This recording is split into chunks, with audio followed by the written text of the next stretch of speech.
অসময়ের ভাঙনে সাতক্ষীরায় 10 গ্রামে হাহাকার, সুপেয় পানির সংকট প্রকট। 2 দিন পর বিকল্প রিং বাঁধ দেওয়ার কার্যক্রম শুরু। এবং টানা ছুটিতে আনন্দ উদযাপন, থিম পার্ক থেকে পাহাড় প্রকৃতি, সবখানেই উৎসবের আমেজ। শিশুদের পদচারণায় মুখর বিনোদন কেন্দ্র, ঐতিহাসিক স্থানেও ভিড়।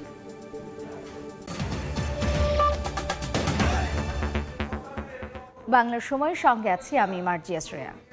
ভাঙনের 2 দিন পর সাতক্ষীরায় শুরু হয়েছে বাঁধ মেরামতের কাজ। সকাল 8:30টার দিকে সেনাবাহিনীর সহযোগিতায় পানি উন্নয়ন বোর্ড জিও টিউন রিং বাঁধের কাজ শুরু করে। এর আগে ঈদের দিন সোমবার সকালে খোলপেটুয়া নদীর পানির তোড়ে 150 ফুট বেড়িবাঁধ ভেঙে যায়। এতে আশাশুনি উপজেলার বিছট এলাকায় পানি প্রবেশ করে গ্রামের পর গ্রাম প্লাবিত হয়। ঈদের তৃতীয় দিনেও সারা দেশের বিনোদন কেন্দ্রগুলোতে পর্যটকদের উপচে পড়া ভিড়। সাভারের ফ্যান্টাসি কিংডম ও নরসিংদীর ড্রিম হলিডে পার্কে নাচে গানে আনন্দে মেতেছেন দর্শনার্থীরা। পাহাড় আর ঝর্ণার মিতালি দেখতে পার্বত্য জেলায় ছুটে গেছে অনেকে।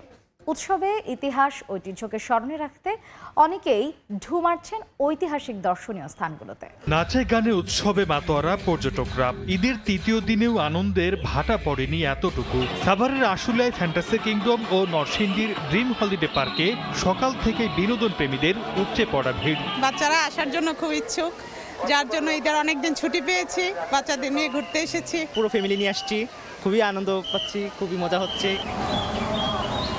নাটোরের উত্তরা গণভবনে এসে রাজ্য পরিচালনার কেন্দ্র সম্পর্কে জ্ঞান অর্জনের চেষ্টা করেন অনেকে। বগুড়ার মহাস্থানগড়ের প্রত্নতত্ত্ব নিদর্শন দেখতে ঐতিহ্য প্রেমীদের ঢল নামে। এখানে ঐতিহাসিক দেখে খুবই ভালো লাগলো। ঈদের লম্বা ছুটিতে পাহাড় আর ঝর্ণার মিতালি দেখতে পার্বত্য জেলার রাঙামাটি ও বান্দরবানে ছুটে গেছেন অনেকে। পর্বত দর্শনের পাশাপাশি ঝর্ণা ও জলপ্রপাত ঘুরে দেখেন পর্যটকরা। এছাড়া প্রকৃতি কন্যা সিলেটের সৌন্দর্যেও মুগ্ধ দর্শনার্থীরা। বান্দরবানে না আসলে আসলে কেমন একটা ঈদ যাত্রাটা অপূর্ণই থাকে। দেশবাসীর ঈদ আনন্দে নিরাপত্তা নিশ্চিতে পর্যটক এলাকায় সতর্ক অবস্থানে রয়েছে আইন শৃঙ্খলা রক্ষা বাহিনী। সর্দার মোহাম্মদ আরিফ, সময় সংবাদ। ঈদের তৃতীয় দিনেও জমজমাট খুলনার বিনোদন কেন্দ্রগুলো। সে খবর জানাতে খুলনার জাতিসংঘ শিশু পার্কে আছেন রিপোর্টার আব্দুল্লাহ আল মামুন রুবেল। সরাসরি যাচ্ছি তার কাছে। দিনের মতো খুলনায় কিন্তু ঈদের আনন্দ উপভোগ করছে এখানকার শিশু কিশোররা। বিশেষ করে এই মুহূর্তে খুলনা জাতিসংঘ শিশু পার্ক কিন্তু শিশু কিশোরদের এক অন্যরকম মিলন মেলায় পরিণত হয়েছে। পুরো শিশু পার্ক এলাকাটাতে কিন্তু আমরা দেখছি প্রচুর ভিড়। একেবারে মেলার এ প্রান্ত থেকে ও প্রান্ত পর্যন্ত প্রচুর শিশুরা এসেছে তাদের বাবা মা বা অভিভাবকের হাত ধরে। তারা আসলে বিভিন্ন রকম রাইডে আসলে চড়ছে। এখানে নানা রকম রাইড রয়েছে, নাগরদোলা রয়েছে, ট্রেন রয়েছে, ট্রেন রাইড রয়েছে, নৌকার আদলে যে রাইড সেটি রয়েছে। এসব রাইডে কিন্তু বাচ্চারা উপভোগ করছে এবং আমরা দেখেছি সকাল থেকে কিন্তু এই জাতিসংঘ শিশু পার্কে শিশু কিশোররা আসতে শুরু করে তাদের অভিভাবকদের হাত ধরে এবং সেটি কিন্তু সময়ের সাথে সাথে এটি আসলে বাড়তে থাকে এবং বিকেলের পর আমরা দেখেছি এটি কিন্তু একেবারে পুরোপুরি জমজমাট হয়ে উঠছে।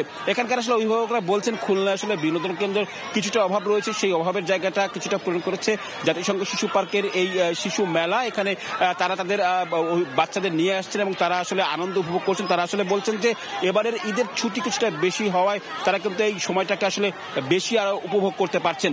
এবং বাচ্চারা দেখছি আমরা বিভিন্ন রকম রাইডে চড়ার পাশাপাশি এখানে নানা রকম দোকান রয়েছে, বাচ্চাদের খেলনার দোকান রয়েছে, বিভিন্ন রকম খাবারের দোকান রয়েছে। সেসব দোকানেও কিন্তু আমরা প্রচুর ভিড় দেখেছি। বিশেষ করে নারী যারা রয়েছেন এখানে তারা আসলে উপভোগ করছেন। অনেককে আমরা দেখেছি পরিবারের সঙ্গে প্রিয়জনের সঙ্গে এই যে ঈদের আনন্দ সেটি আসলে উপভোগ করছেন। এবং এখানকার যারা বিনোদন প্রেমী তারা আসলে বলছেন যে এইবারের ঈদের আনন্দ তাদের কাছে একটু বেশি আনন্দ হয়ে এসেছে এবং এ কারণে আমি আসলে ছবিতে আপনাদেরকে যেমনটা দেখাতে পারছি যে প্রচুর ভিড়। একেবারে খুলনার জাতিসংঘ শিশু পার্কের এক প্রান্ত থেকে অন্য প্রান্ত পর্যন্ত আমরা আসলে পুরো ভিড় দেখতে পাচ্ছি এবং বাচ্চারা আসলে যেটি বলছিলাম যে এই আনন্দ তারা আসলে উপভোগ করছে।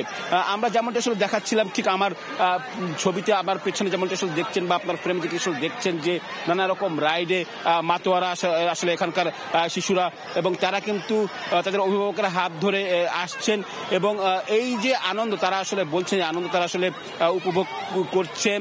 এবং একই সঙ্গে আরেকটি বিষয় যেটি আসলে বলা হচ্ছে যে এবারের যে আনন্দ তারা উপভোগ করছেন এবং তারা আসলে বলছেন যে আগামী বছরও বিগত বছরগুলো তারা যেমন আনন্দ উপভোগ করছেন সে একই রকম আনন্দ উপভোগ যাতে তারা আগামী বছরগুলোতে একই রকম ভাবে শান্তি সমৃদ্ধ কাটাতে চান। তো সবকিছু মিলে আমার কাছে এই ছিল খুলনা থেকে ঈদ বিনোদন কেন্দ্রের সবশেষ খবর। বিনোদন কেন্দ্রগুলোতে জনমানুষের ঈদ কেমন কাটছে তা জানতে আমরা সরাসরি এতক্ষণ ছিলাম খুলনার জাতিসংঘ শিশু পার্কে। ব্রাহ্মণবাড়িয়ার আখাউড়ায় টিকটক করতে গিয়ে চলন্ত ট্রেনের ছাদ থেকে পড়ে 2 যুবকের মৃত্যু হয়েছে, গুরুতর আহত হয়েছেন আরও 2 জন। স্থানীয়রা জানায় সকালে চট্টগ্রাম থেকে ছেড়ে আসা সিলেটগামী পাহাড়িকা এক্সপ্রেস ট্রেনটি গঙ্গাসাগর রেলওয়ে স্টেশন অতিক্রম করার পর মগরা রেলওয়ে ব্রিজ এলাকায় পৌঁছায়। এ সময় চলন্ত ট্রেনের ছাদে থাকা কয়েকজন যুবক দাঁড়িয়ে টিকটক করছিলেন। এক পর্যায়ে রেল লাইনের উপর দিয়ে যাওয়া ডিশ লাইনের তারে ধাক্কা খেয়ে ট্রেন থেকে পড়ে যান 4 জন। পরে তাদের উদ্ধার করে আখাউড়া উপজেলা স্বাস্থ্য কমপ্লেক্সে নেওয়া হলে একজনকে এবং ব্রাহ্মণবাড়িয়া মেডিকেল কলেজ হাসপাতালে নেওয়ার পর অপরজনকে মৃত ঘোষণা করেন চিকিৎসক। বাকি 2 জনকে আশঙ্কাজনক অবস্থায় ঢাকা মেডিকেলে পাঠানো হয়। যশোরের ফুচকা খেয়ে অসুস্থের সংখ্যা 200 ছাড়িয়েছে। এদের মধ্যে 13 জনের অবস্থা গুরুতর। রোগীরা জানান অভয়নগর উপজেলার নওয়াপাড়ায় মনিরুজ্জামানের দোকানে ঈদের দিন হাড়ি ফুচকা নামে ফুচকা বিক্রি হচ্ছিল। ওই দিন সেখান থেকে যারা ফুচকা খেয়েছেন তাদের অনেকে রাত থেকে বমি ও ডায়রিয়া শুরু হয়। আজ সকাল পর্যন্ত সেই সংখ্যা 2 শতাধিক ছাড়িয়েছে। এদের মধ্যে 180 জন ভর্তি রয়েছে। অবস্থার অবনতি হওয়ায় 13 জনকে খুলনা মেডিকেল কলেজ সহ বিভিন্ন হাসপাতালে হস্তান্তর করা হয়েছে। বাকিরা প্রাথমিক চিকিৎসা নিয়েছেন। নির্মাণের প্রায় 1 বছরেও নাটোর সদর হাসপাতালে চালু হয়নি কিডনি ডায়ালাইসিস ইউনিট। 2024 সালের মে মাসে ইউনিটটি নির্মাণ করা হলেও এখনও চালু হয়নি। এ কারণে কম খরচে এ রোগের সরকারি সেবা মিলছে না জেলার প্রায় 1000 কিডনি রোগীর। রোগী ও স্বজনরা জানান নাটোরে বেসরকারি পর্যায়ে মাত্র একটি হাসপাতালে 2 শয্যার ডায়ালাইসিসের ব্যবস্থা থাকলেও নেই বিশেষজ্ঞ চিকিৎসক। এ কারণে এই রোগের চিকিৎসা নিতে হলে রোগীদের যেতে হয় অন্য জেলায়। এতে ভোগান্তির পাশাপাশি খরচও বাড়ে।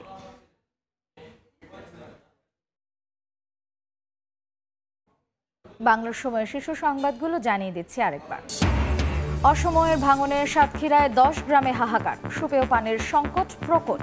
2 দিন পর বিকল্প রিং বাঁধ দেওয়ার কার্যক্রম শুরু।